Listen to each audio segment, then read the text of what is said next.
Hi, తట్టే idli చేసేద్దామా? దీనికోసం 6 గంటల పాటు ఇడ్లీ బ్యాటర్ని ఫర్మెంటేషన్ చేసి ఈ విధంగా సిద్ధం చేసుకున్నాం.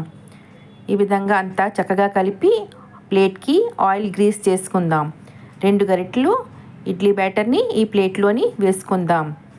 ఇలా ఈవెన్గా వేసుకున్న తర్వాత స్టవ్ వెలిగించి ప్యాన్ పెట్టుకొని అందులోని 1 గ్లాస్ వాటర్ వేసుకొని స్టాండ్ని పెట్టుకుందాం. ఈ ఇడ్లీ ప్లేట్ని ఆ స్టాండ్ పైన అలా పెట్టి ఒక 15 నిమిషాల పాటు కుక్ అవ్వనిద్దాం. ఈ 15 నిమిషాల తర్వాత కుక్ అయిన తర్వాత అయిందో లేదో చెక్ చేసుకుందాం. ఇలా చాకుతో ఒకసారి గుచ్చితే చాకు కతుక్కోలేదు కదండి. ఇప్పుడు ఈ ఇడ్లీ చక్కగా కుక్ అయినట్టు. ఇప్పుడు చాకుతోని చుట్టూ ఇలా కదిపి ప్లేట్లోని వేసుకుందాం. మేమైతే ఈ తట్టే ఇడ్లీని మా ప్రాంతంలోని ఆవిరికుడుము అంటాం. మరి మీ ప్రాంతాల్లో ఏమంటారో కామెంట్ చేయండి.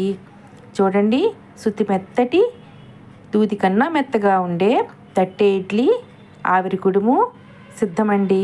నచ్చితే లైక్, షేర్, సబ్స్క్రైబ్.